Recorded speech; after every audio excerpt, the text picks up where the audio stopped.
I had just recorded like this, probably like 15-minute video. And then I go back to Tellen, tells me it's not working. So we're doing take two. So in this video, what I did before was I walked through, scheduled tasks and how to get that set up. So we're going to do that again. And let me see if I can just kind of reset things here. Sorry. Turn point. Okay. So, in another video, I talked about projects. Here is the scheduled, tasks tab. Let me go ahead and just delete this one and kind of start all over. But I'll show you something I made earlier, which was just a daily email inbox briefing. And I did it here, and I just gave it a prompt here in this task prompt here, and gave it some instructions, but then it kind of worked out. Oh, here it is. Yeah, here it is. I confirmed that it was connected to my Gmail account, set up that connector, and then told it to give me an inbox briefing running at 10 a.m. every day, and just give me a rundown on all the messages in my inbox, and then categorize it by importance. And so it produced this and gave me an output that looked real nice. And there was no output that I had to produce here, but one thing I liked was that if there was a output file, it can find out exactly where to put it. I can tell it where in my SharePoint site to save the file. It comes up with a file format name, template. And the question I had was, okay, how does this connect though with projects? Because it doesn't seem like there's any kind of connection point between projects and scheduled tasks. So it turns out that these are just different layers, different spaces that don't intersect or overlap with each other, in the sense of that, at least that they're kind of tied together.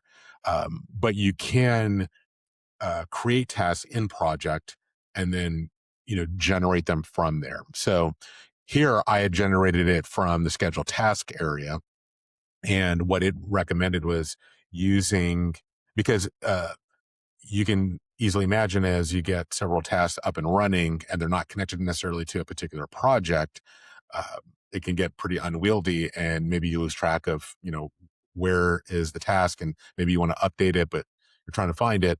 And so it came up with this taxonomy of just using the project name and then the task name if it's assigned to that. I guess if it's a standalone, you might just have it say standalone. And from there, so then that was creating it from the schedule task area. But what you'll see is creates this little card here that if you click on it, you just open it up at the right. You can modify the prompt, modify the time, how long it runs, all that good stuff. And you can do a manual run of it at the moment. So one thing I'll ask it is, do you run the schedule task automatically, whether I'm logged in or not? I imagine it is the case, but I just want to get confirmation of that. Yeah, so it will run regardless of whether the computer's on and you're signed in. So that is fantastic. So going back to projects, you can open up or go to your projects first. Maybe you're working on something. You get done creating, you've shared your SharePoint site, your Google Drive.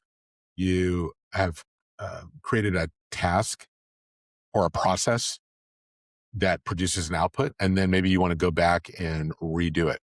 Actually, let me just do this in a separate session.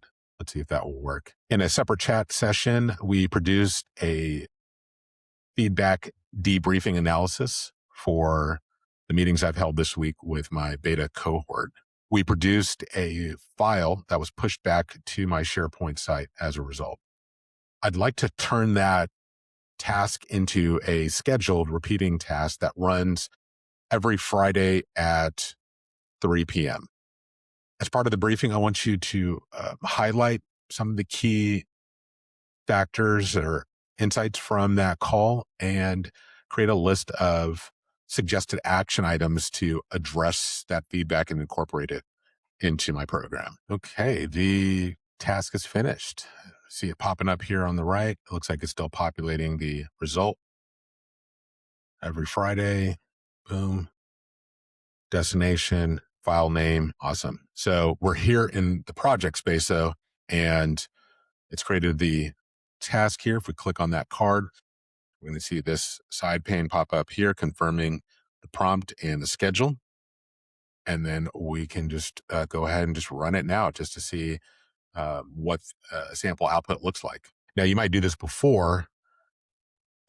Normally, what I would do is, since I know what the output is, I know I'm looking to produce a report, a debriefing report, then I'll do a manual, or a chat session where I'll manually kind of build that out, give it the prompt to say, hey, here's what I'd like you to do. Once I've kind of gone back and forth, nailed down the final look and that it's what I'm looking for, then I'll go ahead and then just say, hey, let's run this task. Look over here too in the scheduled area. See that project AI Business OS beta feedback set up. Okay, so it has done the manual run. See the output here, and there's the markdown file. I click on that. Actually, never. I guess I'll just give you the preview so you can see the text here, and you can download that file. And you're not seeing this, but I'm looking in my SharePoint site and I see the file there. It's amazing. Oh boy. And it shows you where it's verified at. So you can go and take a look all by itself automatically. This is exciting and scary. So hurry up and learn this before you're out of a job.